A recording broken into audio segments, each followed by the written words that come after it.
Kolkata new টাউনে নজরুল তীর্থে হয়ে গেল আন্তর্জাতিক খ্যাতি সম্পন্ন কালার উইংসের 14তম আন্তর্জাতিক আর্ট এক্সপো।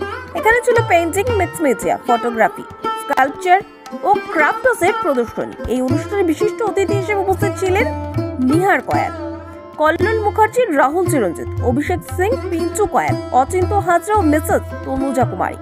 অনুষ্ঠান উদ্যোক্তাদের পক্ষ থেকে শিল্পী পিঞ্চু কয়াল বলেন, তারা নিষ্ঠার সঙ্গে কয়েক বছর ধরে এই অনুষ্ঠান করে আসছে।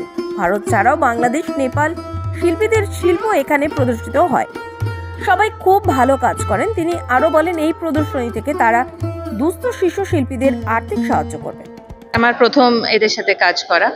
আমার কাজগুলো যে এতদিন একটা প্রোডাক্ট হিসাবে লোকে দেখতো, কিন্তু কালার উইংস সেটাকে একটা আর্টের পরিচয়টা দিয়েছে। আর সেটাই আমার খুব বিশাল বড় একটা প্রাপ্য।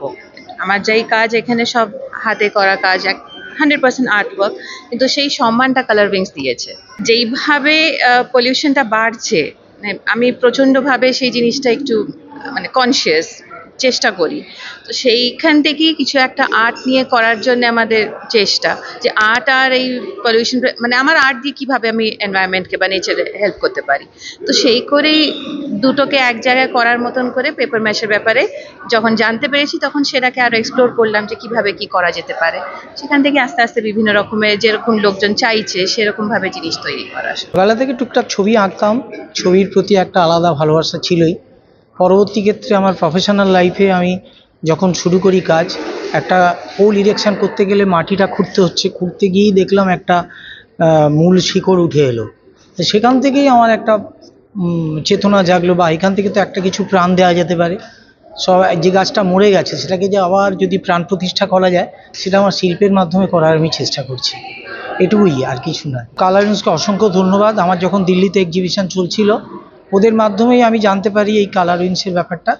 তারপরে পিন্টুজি আমার সঙ্গে যোগাযোগ করার ফলে আমি আসি। আমার এক বন্ধু এসছেন আমার সঙ্গে, ওরও বিভিন্ন মডেল দেখতে পাবেন, এবং ভালো লাগলো এদের সিস্টেম বা এদের সমস্ত কিছু আমাকে খুব মুগ্ধ করেছে।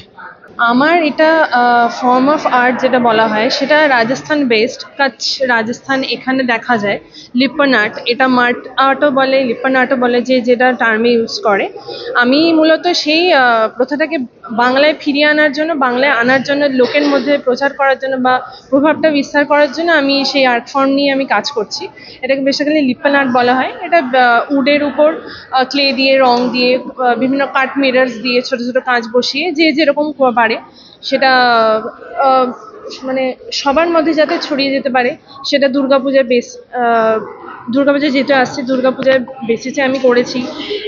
ঈদের উৎসব গেছে, সেই বেসিসে করেছি। গণেশ উৎসব আসে, গণেশ থাকে, সমস্ত রকমভাবে আমি করার চেষ্টা করেছি, যাতে সবার মধ্যে ছড়ায় এবং সবাই নিয়ে সেটা ঘরে সাজাতে পারে বা নিজের প্রিয়জনকে উপহার দিতে পারে। সেই বেস করে আমি কাজটা করছি। কালার উইংস আমার প্রথম কাজ, আমার ভীষণ ভালো লাগলো। সমস্ত রকম আর্টিস্টদের সাথে মেলামেশা করে তাদের কালচার জেনে এবং তারা কি কাজ করে, তাদের কাজটা নিয়ে, কাজ সম্পর্কে জানতে পারে আমার ভীষণ ভালো লাগে। কালার উইংসের সঙ্গে কাজ করছি প্রথমবার, খুবই ভালো লাগছে। শুধুমাত্র কলকাতা নয়, কলকাতার বাইরের বহু মানুষ এসেছেন। ইভেন কি শুধুমাত্র বহু মানুষ দেশের বাইরেরও বহু মানুষ এসছেন। শুধু পশ্চিমবঙ্গের বাইরে নয়, নেপাল থেকে, বাংলাদেশ থেকে বহু মানুষ এখানে পার্টিসিপেট করেছেন। সকলের সঙ্গে পরিচয় হয়েছে, আলাপ হয়েছে, আমি আমার কাজ সকলকে দেখাতে পেরেছি। তাই ভীষণ ভালো কেটেছে এই কয়েকটা দিন। আমার ছোটোবেলারই নেশা মাটি নিয়ে, মাটি নিয়েই ঘাঁটা, মাটি নিয়েই ওঠা বসা, যা কিছু মাটি নিয়েই, এবং এগুলো খুবই যত্নের সঙ্গে, খুব আদরের সঙ্গে ভালোবেসেই করেছি এবং করি। এটা আমার একটা রোজের রুটিন। যেমন আমি প্রফেশনালি কাজ করি না, কিন্তু আমি স্বাস্থ্যকর্মী একজন, আমার বিজনেস আছে, বড় বিজনেস করি। তার ফাঁকেও আমি সকালবেলায় উঠে কিভাবে আমার এই কাজগুলো করা যায়, আরও কত নতুন নতুন করা যায়, সেইগুলি করার চেষ্টা করছি। এখন নতুন নতুন কিছু কাজ করছি, মাটি থেকে আবার ফাইবার কাস্টিং করছি, এই সমস্ত নতুন কাজ করছি। আবার আরও অনেক এক্সিবিশনও আমরা করি। তো যাই হোক, এখানে আমি কালার উইংসের সহযোগিতা যেখানে এসেছি আমরা, খুবই ভালো লাগলো। এই বলবো, আরও কাজ করতে চাই। बहुत अच्छा लगा इधर आके। बहुत सारा फ्रेंड्स हुआ इधर, मेरा नाम अर्पिता कोटी है। मैं कर्नाटका से आई हूँ। लाइन ड्राइंग वर्क है अंदर। मैं एब्स्ट्रैक्ट वर्क करती हूँ। पेपर में मैं लाइन ड्राइंग करती हूँ, कैनवास में मैं पेंटिंग करती हूँ। नमस्कार, मेरा नाम तनुजा कुमारी है और मैं नवांकुर कला फाउंडेशन की एमडी हूँ और को फाउंडर भी हूँ। मैंने और मेरे हस्बैंड ने मिलकर के इस ऑर्गेनाइजेशन की स्थापना की है। हमने ही इस प्लेटफॉर्म को तैयार किया है जहाँ पे ऑल ओवर वर्ल्ड से आर्टिस्ट आके पार्टिसिपेट करते हैं और यह हमारा 14 नंबर का आर्ट एग्जीबिशन था जिसमें कुल 52 आर्टिस्ट ने पार्टिसिपेट किया था। बहुत सारे रजिस्ट्रेशन के लिए आए थे जिनमें से 52 कलाकारों को चुना गया जिन्हें यहाँ पे स्थान मिली और वे प्रदर्शनी में अपने कलाकृति को लगाए। ये 52 कलाकार ऑल ओवर वर्ल्ड से थे, कुछ नेपाल से थे, बांग्लादेश से थे और भारत के और भी कई जगहों से कलाकार आकर के यहाँ पे अपने प्रदर्शनी में अपने कलाकृतियों को लगाए। ये एग्जीबिशन मुख्यतः हम लोग सिर्फ इंडिया में ही करना नहीं चाहते हैं, इंडिया से बाहर भी करना चाहते हैं और जो भी हमसे जुड़ना चाहते हैं उनके लिए यह प्लेटफॉर्म बिल्कुल खुली हुई है। कोई भी आकर के हमारे इस कलर विंग से जुड़ सकता है और हमारा नेक्स्ट एग्जीबिशन भी जल्द ही हम लोग दिसंबर के महीने में शुरू करने वाले हैं, जिसकी जानकारी जितने भी कलाकार हैं जो हमसे जुड़े हुए हैं फेसबुक से, इंस्टाग्राम से, यूट्यूब से, उन्हें वहाँ पे उनकी जानकारी मिल जाएगी। और मैं चाहती हूँ कि और भी कलाकार जो कलर विंग्स को नहीं जानते हैं वो हमसे जुड़े, उन्हें जुड़कर बहुत अच्छा लगेगा क्योंकि हमारे पास जितने भी पार्टिसिपेंट हैं ये उनका कहना है कि उन्हें बहुत अच्छा लगा कलर विंग्स से जुड़ करके, क्योंकि कलर विंग्स के काम करने का तरीका बिल्कुल अलग है। जैसे प्रथम डे इनॉग्रेशन डे थी हमारी, इसमें कई कलाकारों ने अपने और भी जो उनके अंदर छुपी हुई जो हुनर थी उन्होंने वहाँ प्रदर्शित किया। उन्होंने डांस दिखाया, कुछ कलाकार ऐसे थे जिन्होंने कविता पाठ की, कुछ ने ऑडियो ड्रामा दिखाया। तो इस तरह से कलर विंग्स, जिस तरह से कलर विंग्स का नाम है कलर विंग्स, इसी प्रकार हम लोग कला के सभी आयामों को एक जगह इकट्ठा करते हैं। कला के सभी रूपों को हम एक जगह इकट्ठा करते हैं। यह सिर्फ कलर विंग्स नहीं है, यह इंद्रधनुष कहिए। इस तरह से इंद्रधनुष में कई रंग जुड़े हुए होते हैं, उसी प्रकार हमारे एग्जीबिशंस में कला के सभी प्रकार आपको नजर आएंगे। हर कलाकार के अंदर जो छिपी हुई हर प्रकार के हुनर को हम यहाँ पे दिखाने की कोशिश करते हैं। जो भी हमसे जुड़ना चाहेंगे हमारे फेसबुक के थ्रू, हमारे इंस्टाग्राम, यूट्यूब के थ्रू जुड़ सकते हैं। খুবই খুশি যে এইভাবে আমরা প্রত্যেক বছর 2-3টে মিনিমাম এক্সিবিশন আমরা করে থাকতে পারি। আর্টিস্টরা খুবই আমাদের সাথে কোঅপারেট করে অ্যান্ড আমরা চেষ্টায় থাকি আর্টিস্টদের যে কোনো প্রবলেম সেটা সলভ করার। আর এত বছর এক্সপিরিয়েন্সে আমরা বলতে পারি হ্যাঁ আজকে যে জায়গাটা দাঁড়িয়ে আছি, আজকের আমাদের সাথে 5,000-6,000 কাছাকাছি আর্টিস্ট আমাদের সাথে জুড়ে আছেন। আর খুবই ভালো ওরা কাজ করে যাচ্ছে। আর আমাদের সাথে এই মুহূর্তে বাংলাদেশ, নেপাল, এই এক্সিবিশনে নেপাল, বাংলাদেশ থেকেও আর্টিস্ট জুড়ে আছেন, খুব ভালোভাবে কাজ করেছে অ্যান্ড এক্সিবিশনটা খুব ভালোভাবে সফলও হয়েছে। খুব ভালো লাগছে আপনারাও এসেছেন, আমাদের সাথে জুড়ে আছেন।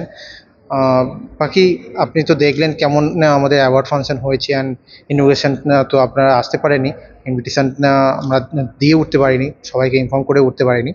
বাস এইটুকুই বলতে পারি। প্রত্যেকবারে চিন্তাভাবনাটা উঁচুই রাখার দরকার, একটু বড় কিছু ভাবার দরকার, তার থেকে যদি কিছু কিঞ্চিত পূরণ হয়ে যায়। তো আমার চিন্তাভাবনা এটাই আছে। আমরা হয়তো কলকাতায় নেক্সট এক্সিবিশনটা করতে পারছি না, আমরা নেক্সট এক্সিবিশন প্ল্যানিং আছে ভুবনেশ্বরে। ওখানটায় হয়তো এই 4-5 দিনের মধ্যে আমরা পাবলিশও করে দেবো। তো ওখানে প্ল্যানিং এটাই আছে, আমাদের যে ট্যালেন্ট শোটা হয় এই আর্ট এক্সিবিশনের সাথে সাথে, যেটা আমরা 2 বছর ধরে শুরু করেছি, এটা একটু ব্রড কাজ করা। অ্যান্ড বাকি দেখতে পাচ্ছেন এখানে যারা ওই ক্রাফট নিয়ে বসেছে, স্কাল্পচার নিয়ে বসেছিলেন, তাদেরকে নিয়ে একটা বড় প্ল্যাটফর্ম রেডি করা, যেখানটা ওই যে গ্যালারিটা আমরা কাজ করতে যাচ্ছি ওখানে গ্রাউন্ডটা ভালো করে ক্রাফট অ্যান্ড স্কাল্পচার নিয়ে আমরা কাজ করতে চাইছি। অ্যান্ড ওয়ার্কশপও করতে চাইছি, যেখানটা আমাদের এখানে যেমন অচিন্তা হাজরা এসে লাইভ ডেমোস্ট্রেশন দিয়েছিলেন ওয়াটার কালার। উনি খুব ব্যস্ততার মধ্যে থেকে টাইম বার করে আমাদের জন্য এসেছিলেন। আর ডেমোস্ট্রেশনের সাথে সাথে খুবই ভালো লেগেছে যে এখানকার পার্টিসিপেন্ট আর্টিস্ট খুবই ইন্টারেস্ট দেখিয়েছে। ওনাকে কন্টিনিউ কোশ্চেন করে ওনাকে বিরক্ত করেছে, বাট উনি বিরক্ত হননি। উনি খুবই সম্মানজনক উনি কোশ্চেনের অ্যান্সারও দিয়েছেন আর নিজের কাজটাও কমপ্লিট করেছেন। এইভাবে বিভিন্ন আর্টিস্টকে আমরা নিমন্ত্রণ দেবো। অ্যান্ড ওখানে একটা ডেমোস্ট্রেশন প্ল্যানিং আছে, ওয়ার্কশপের প্ল্যানিং আছে, অ্যান্ড একটা ছোট্ট মেলার মতন প্ল্যানিং করা হচ্ছে। অ্যান্ড আর্ট এক্সিবিশন তো হবে, পেন্টিং এক্সিবিটর তো হবে। বিভিন্ন স্টেট থেকে, বিভিন্ন ইন্ডিয়ার বিভিন্ন স্টেট থেকে আমরা কালেক্ট করার চেষ্টায় আছি। আর যারা প্ল্যাটফর্ম পাচ্ছে না, এমনকি যারা জানে না কোথায় গিয়ে আমাদের আর্টকে এক্সপোজ করা দরকার, তাদেরকে তুলে আনার চেষ্টায় আছি। আর এমনকি আমি এটাও বলে দিই, এটা ভাববেন না যে এখানটা শুধুমাত্র আর্টিস্টরা পার্টিসিপেট করছে একটা খরচা দিয়ে আর শুধু এখানটা বিজনেস করে যাচ্ছে।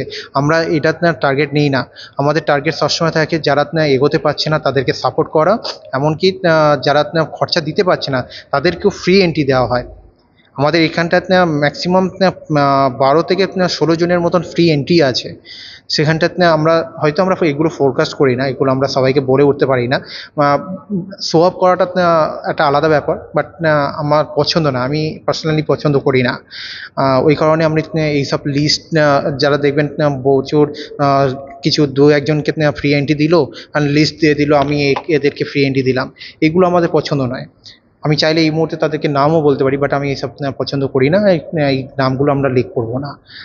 সো হ্যাঁ, আমরা এই সাপোর্টগুলো করতে থাকি, আমরা করতে থাকবো। আরও চেষ্টা করছি আপকামিং আমাদের ট্রাস্ট একটা ফান্ড রেজার করে একটা ফান্ড লঞ্চ করবে, যেখানটা যারা অসহায় বাচ্চারা আছে, যারা শিখতে পারছে না, এমনকি যারা এগোতে পারছে না, যারা প্ল্যাটফর্ম পাচ্ছে না, তাদের জন্য একটা ব্যবস্থা করা হোক। আর অসহায় যারা পড়তে পারছে না, যারা ক্রিয়েটিভিটি লাইনে এগোতে পারছে না, তাদের জন্যই আমরা রেডি থাকবো।